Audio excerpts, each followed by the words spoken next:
Queridos irmãos, queridas irmãs e os que nos acompanham pelas redes sociais, muito bem-vindos, boa noite.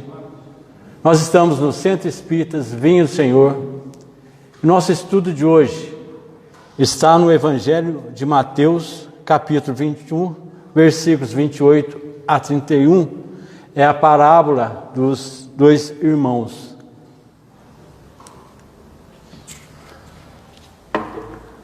Antes, nós vamos fazer uma prece, elevando o nosso pensamento até Deus, até Jesus, e pedindo aos nossos mentores, aos mentores dessa casa, que venham nos inspirar, nos preparar para mais esse ensinamento que Jesus nos deixou. Estejamos com Deus, porque Ele está sempre conosco e em nós. Que assim seja. O verdadeiro espírita jamais deixará de fazer o bem, afagar corações aflitos, consolar, acalmar desesperos, operar reformas morais. Essa é a sua missão. É nisso também que encontrará satisfação real. Os evangelistas registraram 32 parábolas. O que é uma parábola? Parábola é uma pequena história para transmitir ensinamentos complexos. Jesus usou de parábolas para esclarecer melhor seus ensinos. São figuras e quadros do dia a dia para facilitar a compreensão das coisas espirituais. A parábola evangélica é uma instrução alegórica, sempre com um fim moral,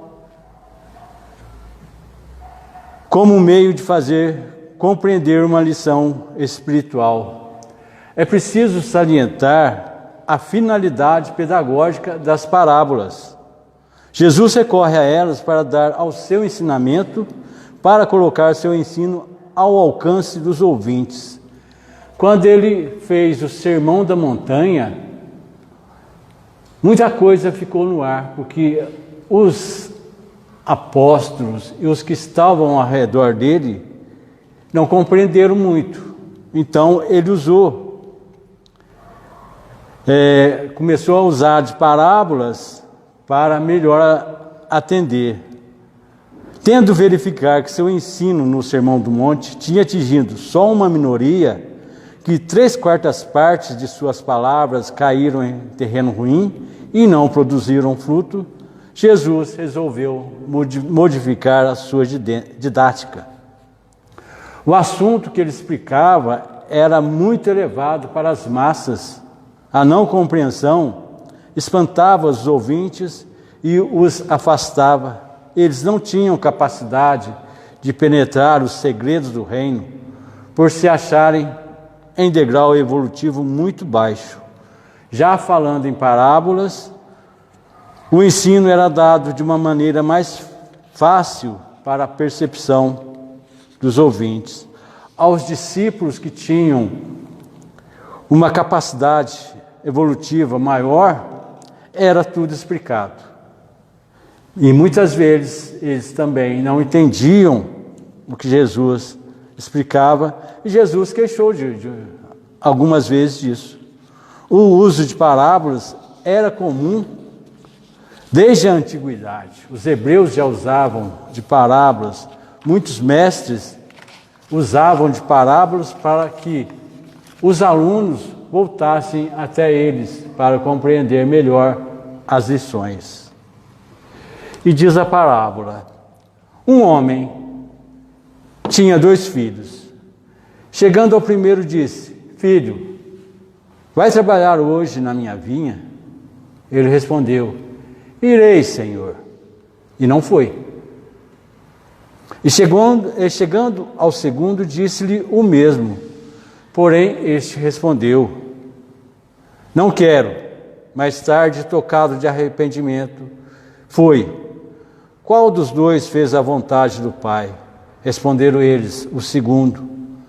Declarou-lhes Jesus: Em verdade vos digo que os publicanos e as meretrizes entrarão primeiro do que vós, no reino de Deus. Quando Jesus disse essas parábolas, ele estava no templo junto com os fariseus, os publicanos e as pessoas que os rodeavam. Os publicanos eram tidos como pessoas de má vida, as meretrizes também. Aí é que Jesus diz para eles que as meretrizes e os publicanos entrarão primeiro no reino dos céus antes do que aqueles que estavam com ele. Estas duas personalidades, os dois filhos, revelam perfeitamente as suas qualidades em suas palavras e ações. O primeiro filho, convidado pelo pai a trabalhar na sua vinha, disse que ia, mas não foi. O segundo disse que não ia, mas foi. O primeiro é a personificação da crença, do credo sem obras. O segundo é o tipo de homem inteligente que, negando-se ao trabalho espiritual, depois de haver raciocinado e tirado as suas conclusões, transformou o não em sim, não com uma palavra abstrata, a crença, a obediência cega, mas por um esforço intelectual e pelas obras que deliberou fazer, trabalhando na vinha. Ele disse que não ia, mas foi. Muitas vezes a gente diz, não faço isso, mas acaba fazendo. Depende da nossa consciência. Esta parábola ensina que a vontade de Deus é que trabalhamos não só em proveito nosso, mas em proveito dos nossos semelhantes, ao passo que não é vontade de Deus crermos sem trabalho, cegamente, sem obras. A crença cega é a crença dos velhos hábitos rotineiros. São esses que Jesus disse que os publicanos e as meretrizes lhes eram ainda superiores, tanto assim que os precederiam no reino dos céus.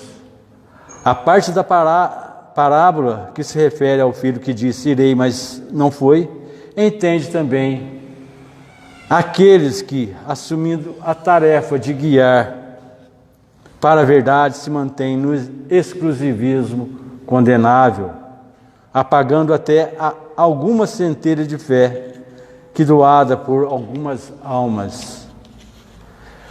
O filho que tardou e disse que não ia, mas foi, entende que esses publicanos e meretrizes que demoram, como é sabido, mas afinal mudam de vida e se tornam as mais das vezes grandes obreiros da seara divina. Nós podemos ver também aqui entre nós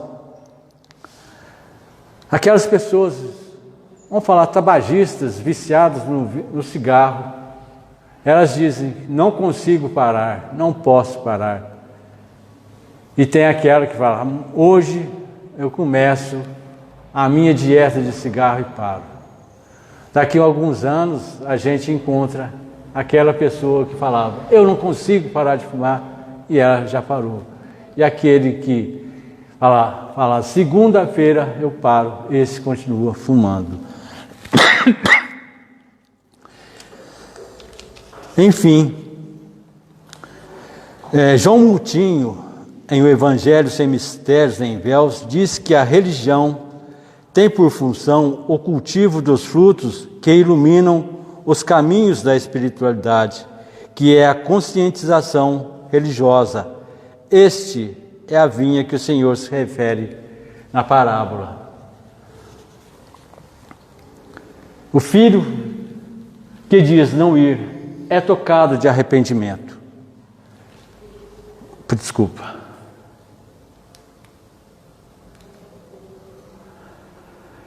Que compreende o amor do Pai para com a seara, que compreende os servos sem paramentos de cargo e de salário, mas são dedicados e identificados com o trabalho e com a seara, e vai.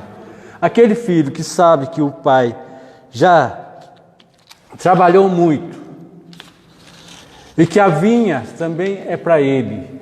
Ele vai trabalhar nessa vinha. Mesmo ele tinha dito, não vou só da boca para fora, mas o coração dele estava pedindo para que ele fosse, e ele foi. E isso acontece conosco muitas vezes. A gente diz muitas vezes, não faço só da boca para fora, mas o nosso coração diz para que façamos aquilo que nós negamos e nós fazemos. É o nosso arrependimento, o nosso cair em si. Os escribas e sacerdotes é o emblema do filho que promete ir e não vai. Eles, desprezando o trabalho e o sacrifício, adoram os títulos que têm e só aparecem na vinha em busca do salário e de gratificações.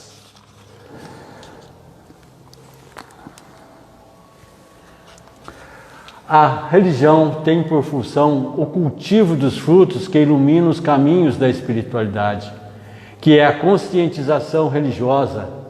Este é a vinha que o Senhor se refere na parábola, vinha que não permanece no mundo sem representantes. A vinha que Deus deixou para nós é onde nós estamos no momento. Os filhos que estão na vinha somos todos nós. E compete a nós conscientizarmos do trabalho a fazermos. Deixar fazer agora, e não deixar para o dia seguinte. Os filhos que não se conscientizarem do trabalho serão precedidos pelos pecadores que se arrependeram. Emmanuel diz: não te esqueça do ensinamento do Mestre. Filho, vai trabalhar hoje na minha vinha. E ele completa: se a dor te visita o coração, improvisando tempestade de lágrimas em teu campo interior, não te confies ao incêndio do desespero, nem ao gelo da lamentação. Recorda que o tesouro do tempo retira-te da amargura que te ocupa indebitamente e trabalha servindo. O trabalho é um refúgio contra as aflições que dominam a alma. O serviço aos semelhantes gera otimismo. Se a incompreensão te impôs grade ao espírito através da qual ninguém te identifica o ideal, não te demores no fel da revolta. Lembra o favor sublime do tempo, trabalha e serve. O trabalho acrescenta energias, o serviço a todos revela a divina sementeira. Se a calúnia te chegou ao teu círculo, não te afundes no lago do pranto, nem te percas na selva do sofrimento inútil. Reflete na bênção das horas, trabalha e serve. O trabalho reconforta. O serviço aos outros anula os detritos do mal. O trabalho reajusta as forças do espírito. O serviço ao próximo reconquista o respeito e a serenidade perante a vida. O trabalho é uma esponja bendita sobre as mágoas do mundo. O serviço no bem de todos é um milagre renovador. Na luta e na tranquilidade, no sofrimento e na alegria, na tristeza ou na esperança, segue servindo e auxiliando. Trabalhar é produzir transformação, oportunidade e movimento. Servir é criar simpatia, fraternidade e luz. Quando Jesus pronunciou a frase: em verdade vos digo que os publicanos e as meretrizes entrarão diante de vós no reino de Deus, não queria dizer que as nossas irmãs infelizes ou que os negociantes habituados ao lucro fácil atingirão sistematicamente a esfera superior antes daqueles que se dedicam aos trabalhos da fé. Trabalhemos na seara de Jesus, para que Como o filho que disse que não ia, mas foi, nós também seremos recompensados. Obrigado pela água. São os trabalhadores que disseram que não trariam a água e trouxeram. Obrigado.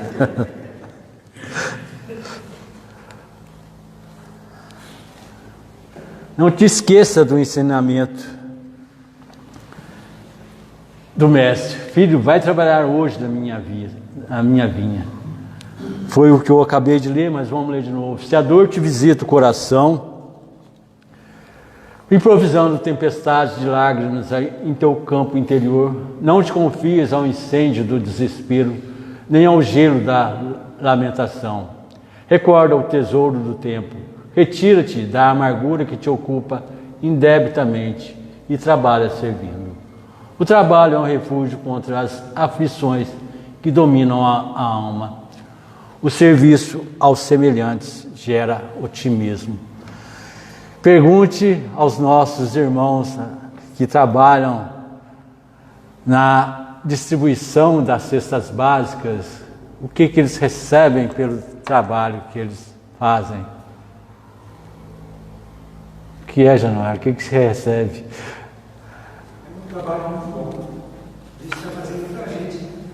É o trabalho daquele filho que fala, não vou trabalhar na assistência social porque é muita dor de cabeça. E acaba vindo. Não vou trabalhar na assistência fraterna, no atendimento fraterno, que é muito problemas que nos vêm e nós acabamos vindo. São os trabalhadores que estão buscando o reino de Deus. Nós todos aqui presentes agora deixamos muitas vezes as nossas casas quentinhas. Agora no inverno, e viemos para cá, um lugar frio. E no calor inverso, deixamos o nosso ar-condicionado e viemos para cá, um lugar quente. É um trabalho a serviço de Jesus, a serviço de Deus. São os trabalhadores que vêm para cá. Qual de nós já não falou que visita uma casa espírita? Já indicou alguém para tomar um passe? Já falou, eu encontrei um lugar que é um oásis para os meus desesperos. Muitos de nós já fizemos isso, principalmente para aqueles que estão mais desesperados. Porque aqueles que estão tranquilos já estão tranquilos, não precisa do reconforto. E a tranquilidade é só terrena. Nós precisamos da nossa tranquilidade espiritual. Nós estamos aqui na Terra por pouco tempo. Eu tenho certeza que o tempo de vida que eu tenho até daqui para frente não é igual ao tempo de vida que eu já tive até hoje. Não posso. Vamos voltar. Muito compreensível, portanto, que as mulheres desditosas e os homens de negócios mergulhados na cobiça, por ignorância ou infelicidade, quando despertos para o serviço do bem, avancem destemerosos na direção dos cismos, porque a extensão da falta corresponde à responsabilidade de cada um, e há muita diferença entre quem chora e aqueles que fabricam lágrimas nos olhos alheios. Abusando das faculdades nobres que o Senhor lhes confia, com o que suscitam a penúria de muitos, demorando-se por tempo indeterminado no escuro desfiladeiro das grandes reparações. Repare que o Senhor se reporta aos companheiros petrificados na rebeldia, que mesmo depois do convite à posse da luz, permanecem perversos no domínio das sombras, na qual respiram em deplorável retaguarda, espargindo as culpas que adquirem perante a vida.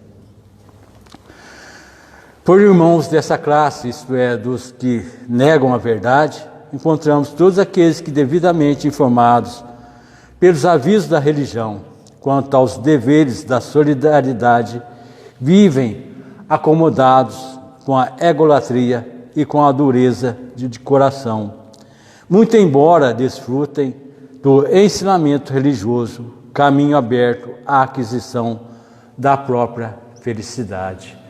A religião, entendamos que não é só nós, o Espiritismo também são as igrejas reformadas, evangélicas, as igrejas católicas. Muitos precisam dos paramentos, e esse paramento é só um enfeite. Esquecem que nós precisamos é falar ao coração, levar a nossa mensagem àqueles que sofrem. Sermos os trabalhadores que procuram o serviço, não como aquele filho que disse que não que vou, mas fica em casa, ou nas ruas, nos nossos divertimentos.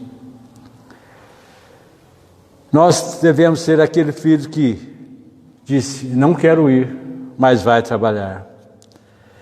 É justo se lhes reclamam os elevados testemunhos de lealdade a Deus, no amor ao próximo, ignorando e necessitando pelas prerrogativas que o céu lhes conferiu. Sendo assim, natural venham a suportar os resultados da irreflexão e da delinquência a que se entregam, todas as vezes que se exalçam ao egoísmo e ao orgulho, à vaidade e à preguiça, diante da multidão que lhes roga socorro e entendimento.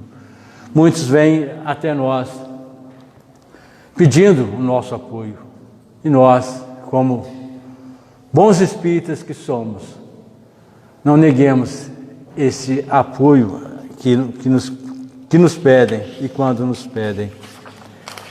As parábolas são lições que Jesus nos transmite, as parábolas evangélicas. Eu me propus a fazer esse estudo das parábolas, que muitas delas não são conhecidas. Essa parábola dos 2 filhos mesmo, é muito pouco conhecida. As mais conhecidas são a do samaritano, do semeador,